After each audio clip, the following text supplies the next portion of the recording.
Lihhovisi lebengameli ligcekede iphimiselo labomengameli abaphambili abafaka ekhatsi Thabo Mbeki, Jacob Zuma naKgalama Motlanthe ngentengantenga kwebuholi baRamaphosa. Sodolobha umasipala waseJozi Mpho Phalatse sobuyiselwe esikhundleni sakhe ngemva kwekususwa ngesishukumiso sekungamethembi kulesikhundla kulenyanga lefile. Liqembu laNdu Pirates libuye ngamandla ngaphambi kwemidlalo lomkhulu netimbangi italo taseSoweto iKaizer Chiefs ngomgcibelo.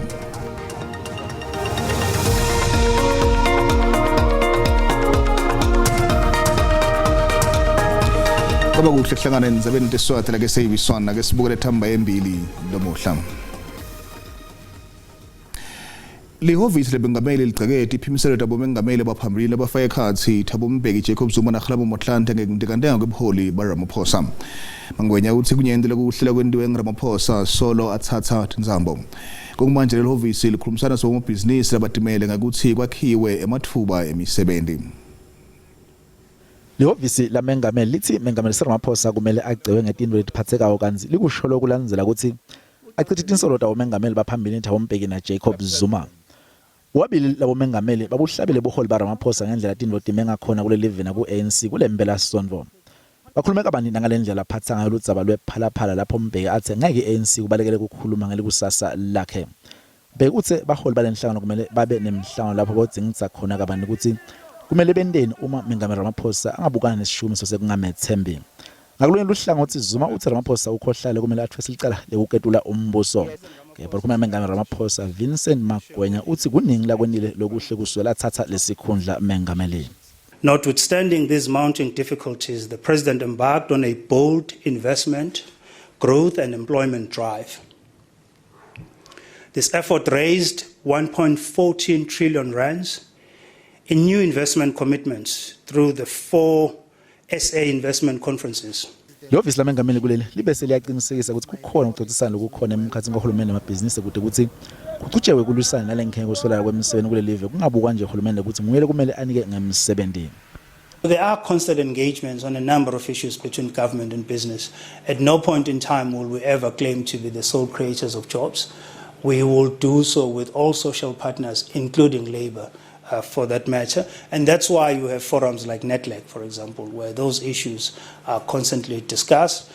Makwenya ubese uyachubeka ngotshela Steve ngetihlelo tamengameli njengoba aqinisekisile ukuthi mengameli ube akhona kusasa eParliament nakuthula luphalo imali tasemkhathini alomnyaka.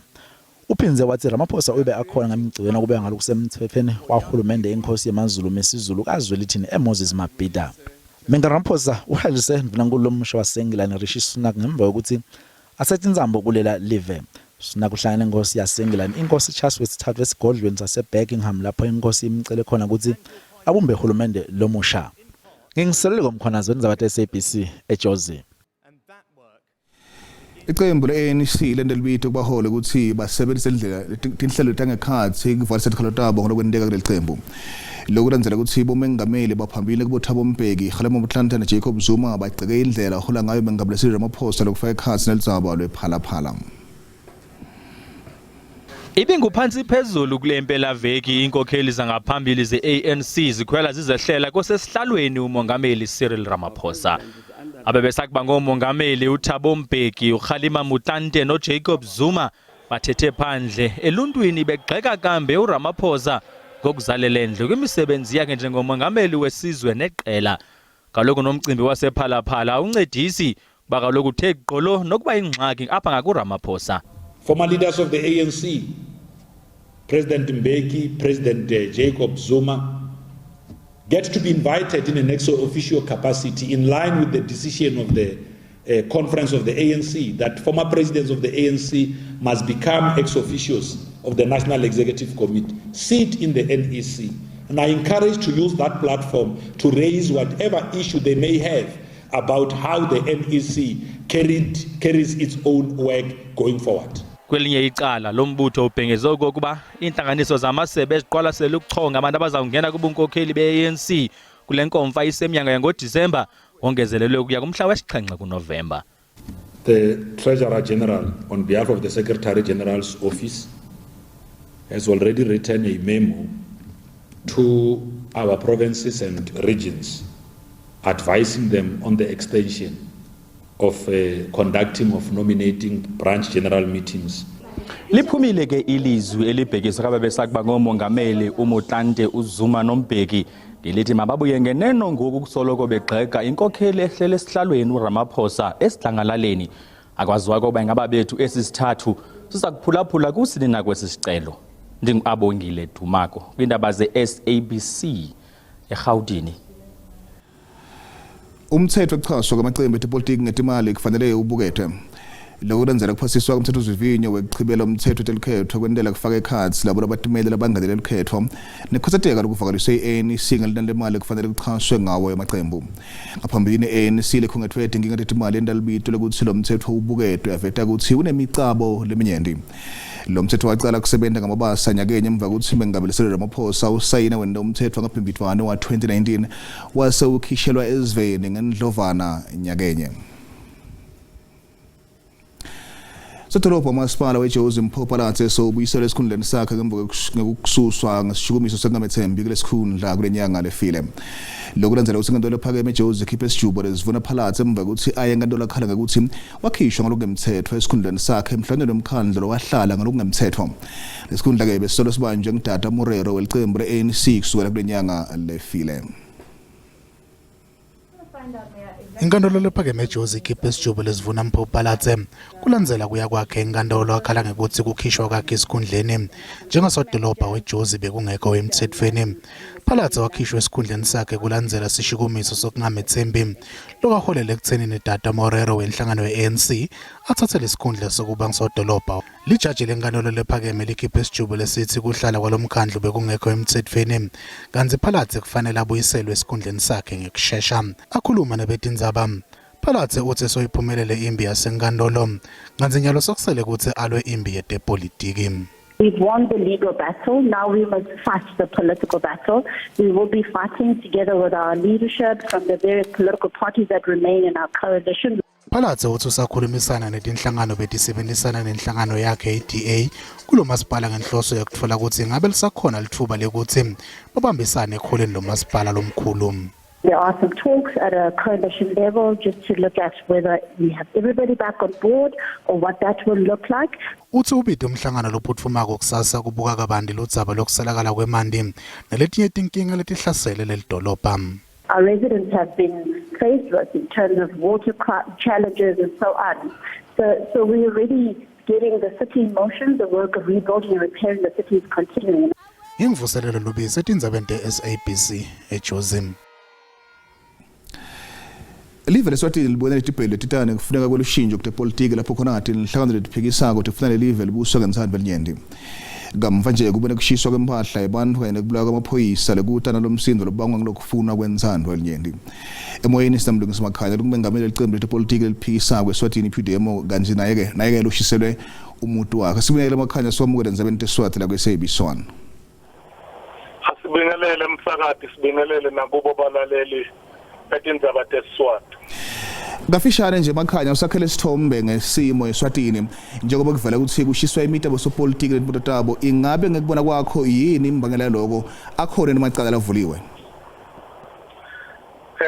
Siyabonga msakati. Aqala nje ngokusho ukuthi isimo lesikhona eSwatini asisiso simo lesihle.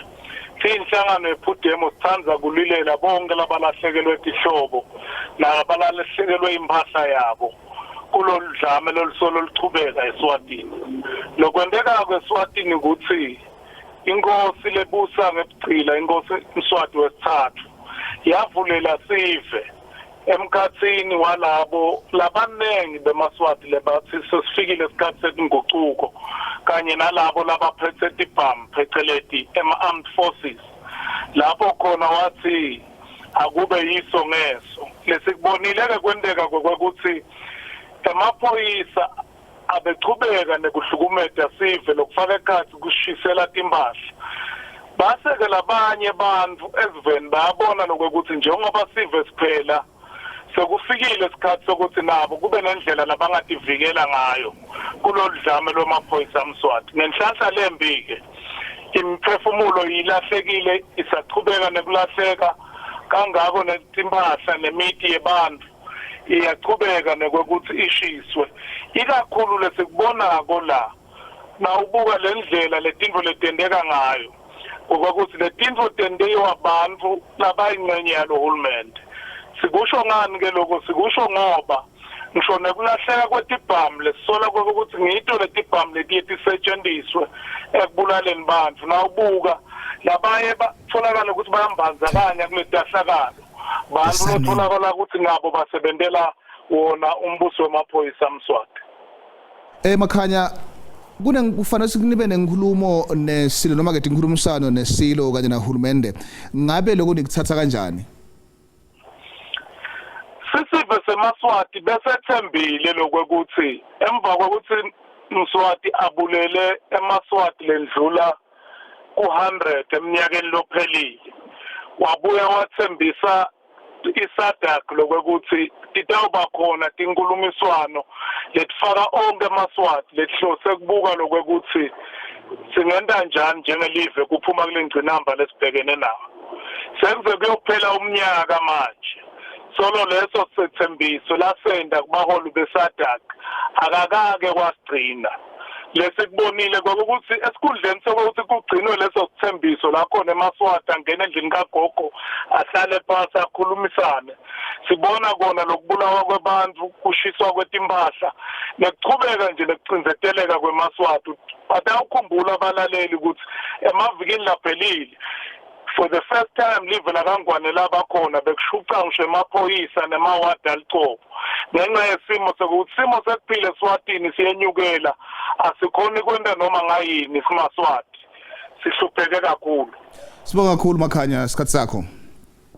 Siyabonga mbaleki. Kaze siqhubeka naloldzaba sikhulumisana nalokhulumela uhulumende Alfios Nxumalo sikubekele inqumalo sikwamukela endzabeni eSwati la kweSABC1. Hello. Asikubekele inqumalo sikwamukela endzabeni eSwati la kweSABC1. Khuluma kakhulu baba Ngofu. Asikuvusele inqumalo sikwamukela endzabeni eSwati la kweSABC1. Yebo kakhulu mfowethu ngiyavusela eMswati akithi ngalapho nabo bonke abalaleli umsakazo wakho. Angathi ncwa noma umvile nasikhulumisana nabo bemakhanya wephudemo ngendzaba letibhelu lapha eSwatini lapho khona avela ukuthi kwaba khona kuvuleleka kweMaswati nema-security forces ungathini kuloko? Uthi kwaba khona ini? Kwaba khona ukuthi eMaswati avulelwe nama-security forces bantu bavulele nama-security forces sokwagcina kuholela ekutheni kube khona abantu labashona eSwatini ungathini kuloko? Lokubambelele ukuthi lakangwane kube khona ukukhuluma lokungiko nalokukhonsile. Nibo bantu labakhuluma inkulumo letingekho eceleni kwamaqiniso njengabo babemakhaya. Ngiloko lokwenta kwangathini understandani nengalapho nemhlaba wonke kwangathi une issue kangwane yokungakhulumisani. Akusilo iqiniso lelo. Ngoba bemakhanye bathi kahle kamhlophe uwehla enyuka la kangwane uyangena ebusuku aphuma ahamba angena emini aphume ahambe. eMaswati ala khona lo mhla afikiswe into yinye wekuthi akesadi eMaswati ukukhulumisana odwa nakukhona into letingahambi kahle. Yiko la kangwane kude umuntu lo absolute nemuntu lomkhulu kwedlula bonke abantu. Usho inkosi iliqobo iphethwe ngema-structures lathite elize lafaka ekhasi ngiyabekisa boba beboshifu nendlovukazi emhlaba lekungiyona iphethe ibutha livela kangwane ifetana nenkosi. Beshusha abantu lala bacabanga ukuthi idemocracy ngunaku labakutholela emazweni lalabayaluka khona labathi exile khona. Nakhona kube kungasilo iqiniso phela ngoba babemakhanye nje nawo onke lamajala ngalapho bathi kamhlophe bekuthi sibuya phi neprogram la kangwane yokulungisa isystem yepolitiki emnotfo netenhlala kahle ngaphandle kwekucholobana nangaphandle kwekufa kweMaswati. Abakutshele bona ukuthi laMaswati lawa labajangaza ngawo lamhla uthi afa abulabo bani nini kwakwende njani akusiyo inkulumo lengacuba lize leyo nonyane elimikisa embili kuba emakhaya nabafuna kubuya la khaya abantu wakhalive labo bangena ekuseni lapha ebhoda eOshuk noma ebangela labafuna ukungena khona ude emaswati la vinjelwa kola kangwane ukukhuluma nekubeka umbono wabo. Sibonga kakhulu Nxumalo isikhathi sakho asibeke lapho babe.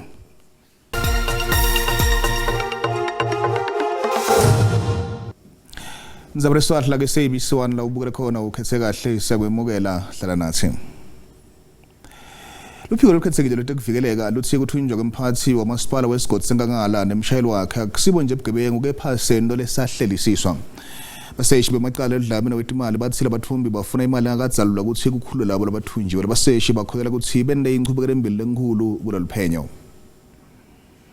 Njengoba liphuma lishona lilanga lemindeni yangekukhathateka manje isikhosana kanye nagugulethu umtheni bathunjwa egedeni lamasipala wasenkangala empumalanga lapho bonogadza balomasipala bakubona lokuthunjwa letigila mkhuba tenda ngasi tingemaphoyisa taphinze tahamba ngemoto lekhanyisa emalambo laluhlata sasibhakabhaka imoto yasikhosana yathola ngekuhamba kwesikhathi ishiwe emayini eMiddelburg. Dr. Peter Skosana okhulumela Skosana namthweni uyenabo. Stand up discourage indaba esamba semali abasikhuluma ukuthi siyafuneka thina njengomndeni akuna indaba esizwileko ekhamisana nemali ekulahleke kwabo. Bapheni labakhethekile baphenya emacala eludlame nemacala emnotfo bathi bayatithemba ngalelwathi lesebanalo kwanyalo nekuthi bayabona ukuthi letinsulabuya titifunele imali nje kepha kusengakadiwa ukuthi malini. This is not just a normal kidnapping. There are more reasons behind this kidnapping just for money. Ukuthunjwa kwasikhosana namthweni akusiye into lengikatayele kulesifundza njengoba setiyange kwanza tehlakala kuthunjwa. Imibo lengaqinisekiswa ithi sikhosana bekasesigabeni sekuhlikihla umklamo wetimali letishisiwe. Mvulangule live leNgilandi lomusharishi Sunak ukuthi bophelele kufundeni umnotfo lelive njengoba libukene tinkinga temnotfo letimatima. Uphinza waqitha ukuthi lukhetho lungabanjwa amasinyane emva kwelibito lolwendiwe licembu leliphikisako lelifuna ukuthi lukhetho lubanjwe ngekushesha lokuvetela kethula inkulumo yakhe yekucala angindulankulu ngaphandle number 10 Downing Street. Sunak uthembisa kuletha kulutindo nelubumbano kulela live.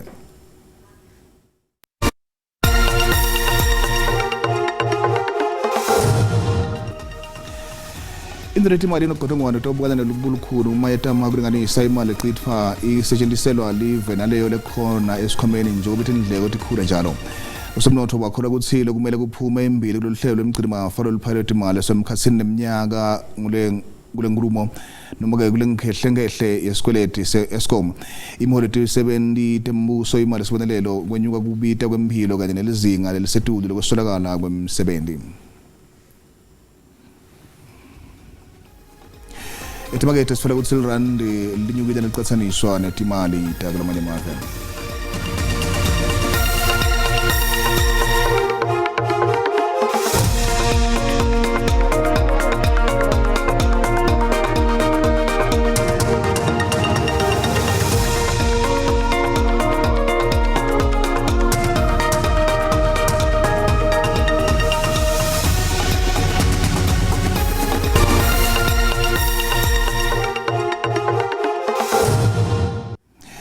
Imidlalo iqembu lePhalatse libuye emandleni ngaphambi kwemidlalo lomkhulu netimbangitalo taseSoweto iKaizer Chiefs ngamgcibelo. Mabhakani yakhe lomdlalo ngomfutho lomkhulu emva kokwehlula iSundowns kwe-MTN8 ngempelasondvo lengcilelona ngomdlalo letimbangi letinkulu taseSoweto welihlandla lelikhulu lemashumi-7 nozinto leliqembu Richard Ofore uthi uyade ukuthi lomdlalo wabo neKaizer Chiefs obamatima njengoba icedza kukhishwa ku-MTN8. Derby is not about the team that is on form or the team that are currently winning.